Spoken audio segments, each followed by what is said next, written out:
सबसे पहले आपको जो pehchan.raj.nic.in है इस पर आ जाना है। उसके बाद आपको विवाह पंजीयन के लिए क्लिक करके इसमें प्रवेश कर लेना है। तो आपके सामने इस टाइप का फॉर्म खुल जाएगा। तो सबसे पहले आपको अपना जो फॉर्म है उसमें आपको अपनी विवाह की जो दिनांक है वो आपको फिल कर देनी है। इसके लिए आप विवाह का जो आपका कार्ड है उसकी सहायता ले सकते हैं। उसमें देख के आप कंप्लीट एकदम सही जो आपके विवाह की दिनांक है उसका चयन आप कर लेंगे। इसके बाद आपको जो विवाह स्थल है उसका पूर्ण पता आपको इसमें देना होगा। तो इसमें आपको हिंदी में अपना जो विवाह स्थल है उसका कंप्लीट आपको एड्रेस देना होगा। जहाँ भी आपका विवाह हुआ है तो वहाँ पर आपको ये देना होगा। तो यहाँ पर ये सारी जानकारी आपको हिंदी में भर देनी है। सेम टू सेम जानकारी आपको इंग्लिश में भी भरनी होती है, तो वो सब हम आगे देखेंगे। तो यहाँ पर आप देखें तो यहाँ पर आपको हिंदी में अपना जो एड्रेस है वो लिख देना है। तो मैं आपको एक ये चीज़ बता दूँ कि इस पर जो ऑनलाइन फॉर्म है इसमें थोड़ा सा संशोधन कर दिया गया है। तो कई बार ऐसा होता है कि आपसे जन आधार कार्ड संख्या भी अब मांगी जाती है। तो जन आधार कार्ड आपके पास होना अनिवार्य है जिसमें दोनों का नाम कंप्लीट हो, क्योंकि उसकी सहायता से जो जानकारी वो ऑटोमेटिकली फिलअप हो जाती है। ये मैंने जो फॉर्म भरा था वो थोड़ा टाइम पहले भरा था, इस कारण इसकी आप डेट भी देख सकते हैं। तो इस टाइम इसमें जन आधार की इतनी ज़रूरत नहीं होती थी। तो हम जो विवाह स्थल का पूर्ण पता है वो कम्प्लीटली यहाँ पर लिख देते हैं, जिसमें जिला पंचायत सब कुछ इसमें चयन करके हम कम्प्लीटली इसमें फिलअप कर देते हैं। इसमें आपको ध्यान रखना होता है कि इसमें जो टोकन कटता है तो इस कारण आपको फास्ट भरना होता है। इसके बाद आपको जो संपूर्ण जानकारी है वो आपको वापस इंग्लिश में लिख देनी है। तो जो भी जानकारी आपने अभी हिंदी में लिखी है वो सारी एज इट इज़ आपको इंग्लिश में लिख देनी है। इसके बाद में आपको चयन करना है कि आपका विवाह स्थल ग्रामीण था या फिर शहरी, क्योंकि अगर आप ग्रामीण चयन करें तो यहाँ पर आपको पंचायत देखने को मिलेगी, और अगर आप शहरी इलाका चयन करते हैं तो उसमें अगर आप देखें तो आपको जो नगर पालिका इलाका है वो चयन कर देखने को मिलेगा। मतलब कि आपका जो फॉर्म है वो नगर पालिका में जाएगा। तो यहाँ पर आपको सही से एकदम चयन कर लेना है और अपना जो पंचायत रजिस्ट्रार है वो एकदम परफेक्टली चुनना है, ताकि आपका जो फॉर्म है वो एकदम सही से जाए। ये सबसे मेन चीज़ होती है। तो इसका हमेशा आपको ध्यान रखना है। और इसमें मैं एक चीज़ आप सभी को कंफ्यूजन होता है कि पंचायत रजिस्ट्रार किसका चुनना है, तो मैं आपको कहना चाहूँगा कि उसके लिए आप अपना जो लड़के वाले होते हैं वहाँ का जो पंचायत रजिस्ट्रार है उसका आपको चयन करना पड़ता है। यहाँ पर आप देख सकते हैं आपको सबसे पहले जिला चयन करना है। हमने ग्रामीण इलाका है तो ग्रामीण चयन कर रखा है। उसके बाद में आप देखें तो जो आपकी पंचायत समिति है वो चयन आपको कर लेनी है। तो हम अपनी जो भी पंचायत समिति है उसका चयन भी हम कर लेते हैं। इसके बाद में आपको पंचायत रजिस्ट्रार में अपनी जो पंचायत है उसका चयन कर लेना है। उसके बाद आप चाहें तो उस पंचायत में जो भी आपका गांव है उसका चयन कर लेना है। इसके बाद में आप देखें तो वर्ग की जानकारी हिंदी में और वापस वही जानकारी आपको उसका नाम वापस इंग्लिश में लिखना है। तो इसमें अगर आप देखें तो अब एक और सुविधा दी गई है कि इसमें आपसे इस जगह जन आधार संख्या मांगी जाती है। आपको जन आधार नंबर दर्ज करना है और अपना जो भी वर्ग है उसका चयन करना है। जैसे आप उसे चयन करेंगे उसकी जो सारी जानकारी आधार नंबर और सारा एड्रेस सब कुछ ऑटोमेटिकली फिलअप हो जाता है। तो ये काफ़ी बेस्ट सर्विस है। इसका एक मेन फ़ायदा ये कि आपको काफ़ी ज़्यादा ऐसी जानकारी है जो लिखने की ज़रूरत नहीं होती, वो ऑटोमेटिकली फिलअप हो जाती। बाकी इसमें आपको उसका नाम, उसका आधार नंबर और सब कुछ आपको लिखना पड़ता है, और उसके पिता का नाम, उसके बाद आप देखें तो उसकी डेट ऑफ बर्थ और उसका जो एड्रेस है वो आपको यहाँ पर भरना होता है। तो अब ये जो जानकारी वो आपकी जन आधार से ऑटोमेटिकली आ जाती है। तो मैं आपको सजेस्ट करूंगा कि अगर जन आधार में भी आपकी जो जन्म तारीख है वो सही नहीं है तो वो कृपया एक बार सही कर दें और उसके बाद ही इसके लिए अप्लाई करें। तो जन आधार अब आप देखें तो एक काफ़ी महत्वपूर्ण डॉक्यूमेंट हो गया है। तो अगर आपके जन आधार कंप्लीट नहीं है तो उसे हमेशा अप टू डेट रखें। उसमें अगर नाम का मिस्टेक या फिर जन्म तारीख की कोई समस्या है तो उसे अपडेट करके कंप्लीट ज़रूर रखें और उसके बाद ही इसके लिए अप्लाई करें। बाकी पहले इसमें आपको जन आधार की ज़रूरत नहीं पड़ती थी और आप डायरेक्ट फॉर्म भर सकते थे। तो सारा स्टेप बाय स्टेप आप देख सकते हैं, ये वाला ही है। बस इसमें जन आधार की जो मांग की जाती है वो अब इसमें एक्स्ट्रा की जाती है। बाकी पहले जन आधार की ज़रूरत नहीं पड़ती थी। और अगर आप देखें इसमें मेरे कंप्यूटर के कॉर्नर में डेट भी दी गई है। तो इस टाइम पर मैंने जब फॉर्म भरा था तो उस टाइम पर मैंने इसकी जो स्क्रीन रिकॉर्डिंग की थी वही मैं आपके साथ में शेयर कर रहा हूँ। संपूर्ण फॉर्म एज इट इज़ है, ज़्यादा कोई अंतर नहीं है। बस इसमें जो जन आधार कार्ड है उसकी जो मांग है वो अब नहीं की जाती है इसमें। और जब अब अगर आप भरेंगे फॉर्म तो अब आपको जन आधार भी इसमें देना होगा। तो यहाँ पर आपको जो वर्क का एड्रेस है वो यहाँ पर लिख देना है। इसके बाद में आपको उसकी जो नागरिकता है वो भारतीय है या फिर एनआरआई है वो आपको चयन कर लेनी है।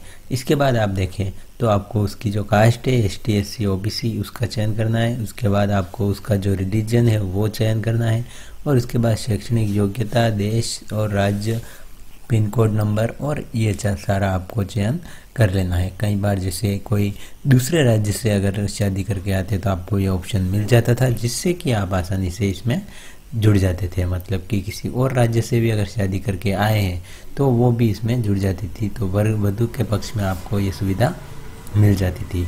पर अब सेम ये प्रोसेस जनाधार से कर दिया गया है। तो अगर आपको मैरिज सर्टिफिकेट बनवाना है तो वधू का नाम अपने जनाधार में पहले ही आप करवा दें और उसके बाद ही आप इसमें अप्लाई करें। नेक्स्ट में अगर हम बात करें तो वधू पक्ष में आपको एज इट इज़ जो आपकी दुल्हन है उसका विवरण इसमें भर देना है। तो आपको उसका जो विवरण है आधार कार्ड की सहायता से भर देना है। उसके नाम और स्पेलिंग मिस्टेक में किसी भी प्रकार की मिस्टेक नहीं होनी चाहिए। तो आपको अपना जो नेक्स्ट आप सेम आपकी जो प्रोसेस है वो सेम रहेगी जैसा कि आपने वर की जानकारी भरी थी वो ही आपको वधू की जानकारी भरनी होगी। अगर आप नए अभी फॉर्म भर रहे हैं तो इसमें आप देखेंगे आपसे जनाधार संख्या मांगी जाती है, इसमें आपको वधू का चयन कर लेना है और सारी जो जानकारी वो ऑटोमेटिकली इसमें फेच हो जाएगी। तो इसमें जनाधार कार्ड इस जगह आपका काफ़ी काम आने वाला है। तो आपके अगर जनाधार कार्ड में नाम नहीं है वधू का तो पहले आप जनाधार में नाम करवा दें, इसके बाद ही इसके लिए अप्लाई करें, अन्यथा इसमें आप नाम नहीं जुड़ पाएंगे और जिससे कि आपको काफ़ी ज़्यादा समस्या आएगी। अगर आप चाहें तो सामने जैसे अभी आपकी जो जनाधार कार्ड सामने आपका मतलब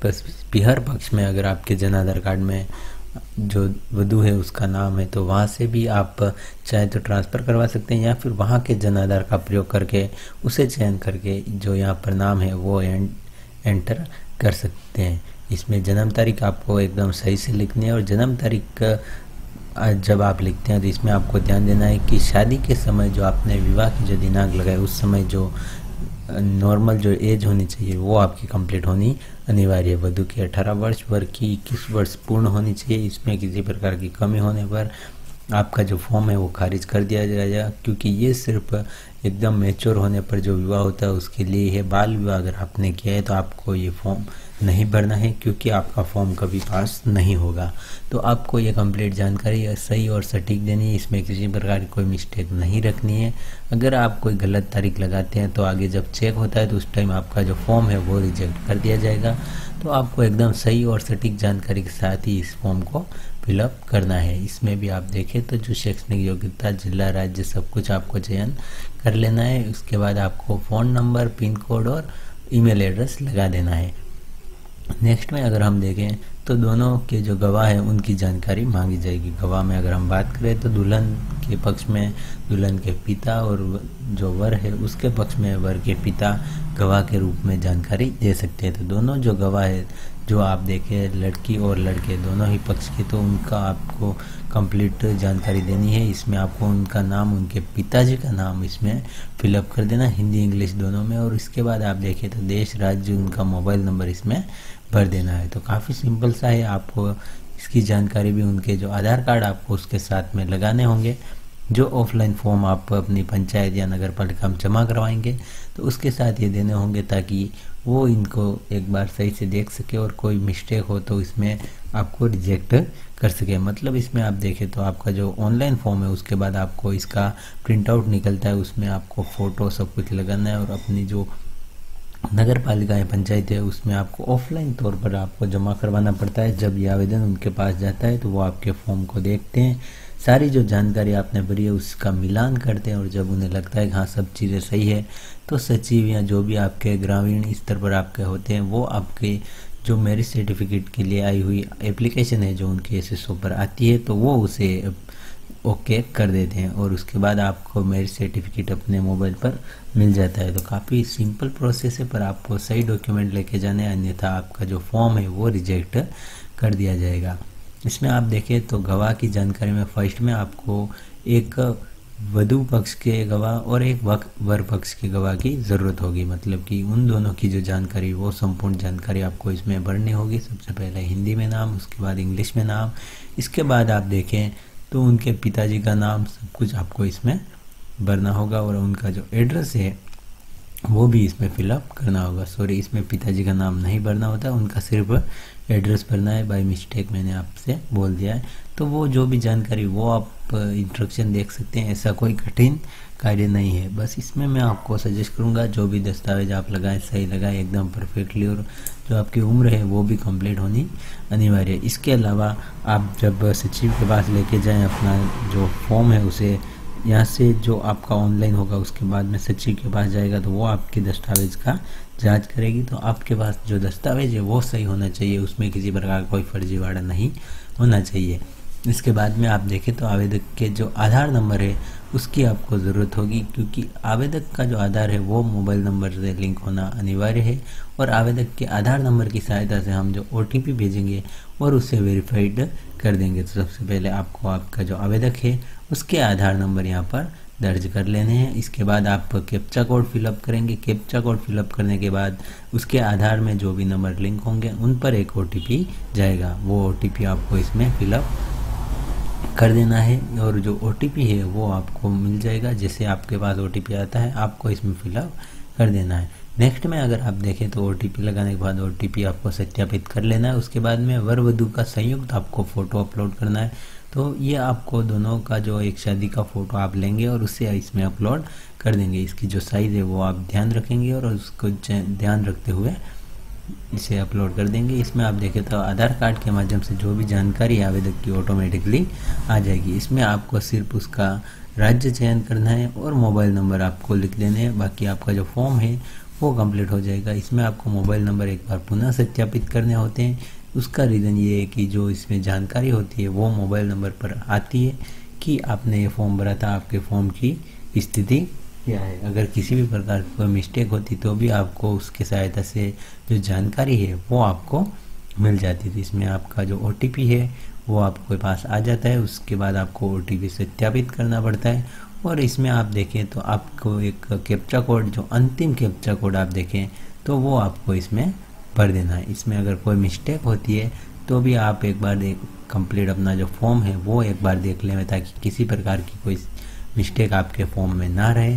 आपको एक बार संपूर्ण फॉर्म को जांच कर लेना है। जांच करने के बाद जब आपको लगे कि हाँ संपूर्ण जानकारी सही है और किसी प्रकार की कोई मिस्टेक नहीं है तो आप इस फॉर्म को आगे भेज सकते हैं। तो फॉर्म की सबमिट करने से पहले आप एक बार जब उसे देख लेते हैं तो आपको विश्वास हो जाता है कि हाँ किसी प्रकार की कोई मिस्टेक नहीं है। ये चीज़ आपको काफ़ी हेल्पफुल साबित होती है, क्योंकि जब मिस्टेक होती है तो आपको पुनः संशोधित करना पड़ता है। आपका जो फॉर्म है वो सेंड बैक हो जाता है। इसमें मैं एक चीज़ आपको सबसे पहले बता दूं, जब आप पंचायत रजिस्ट्रार या फिर मैरिज रजिस्ट्रार चुने तो उसमें जो वर पक्ष का जो पंचायत या नगर पालिका है उसका नाम लिखें, न कि आप वधु पक्ष की। और विवाह स्थल में आपको जो जानकारी है वो आपको विवाह स्थल की वधु पक्ष की लिखनी है, उसमें कोई आपको दो राय नहीं है। पर इसमें आप देखें जो पंचायत रजिस्ट्रार है वो आपको अपना जो वर पक्ष है उसका ही चयन करना है। इसके बाद में इसे सबमिट कर देना है। अगर आप ई-मित्र के माध्यम से इसे फिलअप करते हैं तो आपका 50 रुपये का टोकन कटेगा। इस फॉर्म को आपको काफ़ी फास्ट स्पीड से भरना होगा, वरना इसमें टाइम आउट होने की काफ़ी ज़्यादा समस्या रहती है। इसी के लिए अगर आप देखें तो अब जनाधार का प्रयोग किया जाता है, जिससे कि वधु पक्ष और वर पक्ष की आपको ज़्यादातर जानकारी ऑटो फिलअप मिल जाती है, ज़्यादा आपको टाइम नहीं लगता है।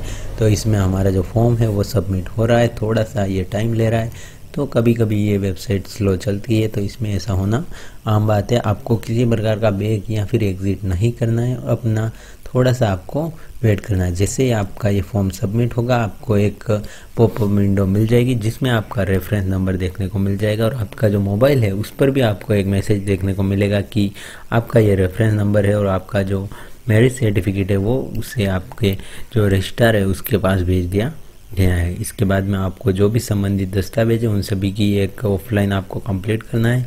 इसमें मैं आपको बताऊं तो ऑफलाइन में आप देखें तो जो ऑफलाइन फॉर्म यहाँ से प्रिंट होता है उसे निकालना है, उससे आपको कुछ जानकारी भरनी है, उसमें आपको फ़ोटो चिपकाना है, दोनों का कॉमन फ़ोटो। उसके बाद में एक साइड में छोटा पासपोर्ट साइज़ वर का फ़ोटो, पासपोर्ट साइज़ वधू का फ़ोटो। इसके बाद आपको जो संबंधित डॉक्यूमेंट है, जो शपथ पत्र है, वो सारे इसमें भर देने हैं, और सभी जो आधार कार्ड, जो 5 आधार कार्ड आपको लगाने हैं वो भी आपको भर देने हैं। तो इसके लिए अगर आपको जानकारी चाहिए कि आपको क्या क्या डॉक्यूमेंट लगाने हैं और किस प्रकार का ये फॉर्म आएगा। तो ये फॉर्म आप अपनी स्क्रीन पर देख सकते हैं, ये 2 पेज का इस टाइप का फॉर्म आएगा। इसमें कुछ जानकारी जो आपको पेन से भरनी होती है, बाकी जानकारी आपकी ऑटोमेटिक फिलअप आ जाती है। तो इसे आप प्रिंट करके अपने कस्टमर को दे दें। और इसके फॉर्म के साथ आपको क्या क्या दस्तावेज लगाने हैं वो आई बटन में दिए गए वीडियो में आप देख सकते हैं। तो आशा करूँगा आपको ये जानकारी पसंद आई होगी। और भी कोई जानकारी चाहिए कमेंट करें, और वीडियो पसंद आए वीडियो को लाइक करें। मिलते हैं नेक्स्ट वीडियो में नई जानकारी के साथ। धन्यवाद।